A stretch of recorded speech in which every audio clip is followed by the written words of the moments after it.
ഗതാഗത കമ്മീഷണറുടെ ഉത്തരവിനെതിരെ സംയുക്ത ട്രേഡ് യൂണിയൻ 13-ാം തീയതി RTO ഓഫീസുകളിലേക്ക് പ്രകടനവും ധർണയും സംഘടിപ്പിക്കും. 18-ന് സംസ്ഥാന വ്യാപകമായി ഓട്ടോറിക്ഷ, ലൈറ്റ് മോട്ടോർ വാഹന പണിമുടക്കും നടത്തും.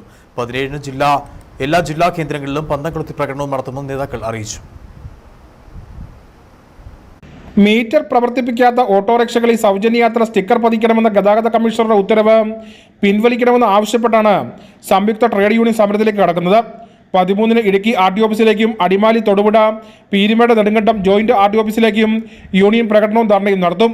ഈ തൊഴിലാളികളുടെ മാത്രം പ്രശ്നമല്ല, നാട്ടുകാരും നാട്ടിലുള്ള ആളുകളും ഈ തൊഴിലാളികളുമായിട്ട് സംഘർഷത്തിൽ ഏർപ്പെടേണ്ടി വരും. എന്ന് പറഞ്ഞാൽ മീറ്റർ എന്ന് പറയുന്നത് ഇലക്ട്രോണിക് മീറ്ററാണ്. രാവിലെ ഇറങ്ങുമ്പോഴോ അല്ലെങ്കിൽ സ്റ്റാൻഡിൽ കിടന്നാലും ഒരു ഓട്ടോ ഓടുമ്പോഴോ ഓടുന്ന വഴിക്കുമായിരിക്കും കേടാവുന്നത്.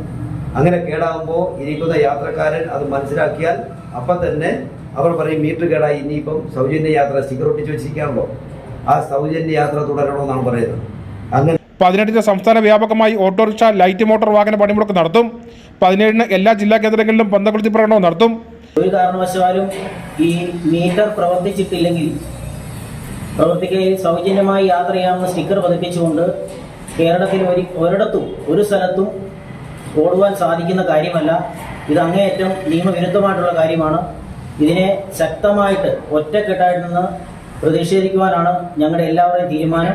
മീറ്റർ പ്രവർത്തിപ്പിക്കാത്ത ഓട്ടോറിക്ഷകളിൽ സൗജന്യ യാത്ര അനുവദിച്ച് സ്റ്റിക്കർ പതിപ്പിക്കണമെന്ന ഉത്തരവ് നിയമവിരുദ്ധവും സർക്കാർ ഉത്തരവുകളുടെ ലംഘനവുമാണ്. ഇന്ധന സ്പെയർ പാർട്സ് വില വർധനയിൽ നട്ടം തിരിയുന്ന തൊഴിലാളികൾക്ക് മേൽ ഉത്തരവ് അടിച്ചേൽപ്പിക്കാനുള്ള ശ്രമം അംഗീകരിക്കില്ലെന്നും നേതാക്കൾ പറഞ്ഞു. ഓട്ടോയിൽ ഇങ്ങനെ ഒരു സ്റ്റിക്കർ ഒട്ടിച്ചു കഴിയുമ്പോൾ സാധാരണ ജനങ്ങളുമായിട്ട് വലിയ ഒരു പ്രശ്നമുണ്ടാവും. സൗഹൃദത്തിൽ പോകുന്ന അന്തരീക്ഷം അത് വലിയ ഒരു സംഘർഷത്തിലേക്ക് പോകുന്ന അവസ്ഥ ഉണ്ടാവും എന്നുള്ളതാണ് ഈ സ്റ്റിക്കർ. വിവിധ യൂണിയൻ നേതാക്കളായ MC Biju, Raju baby, KC Sineesh Kumar, Shaji Mathew, Manu K John, KC Biju, KD Mohanan, PP Shaji എന്നിവർ വാർത്താസമ്മേളനത്തിൽ പങ്കെടുത്തു. News bureau, Kattappana.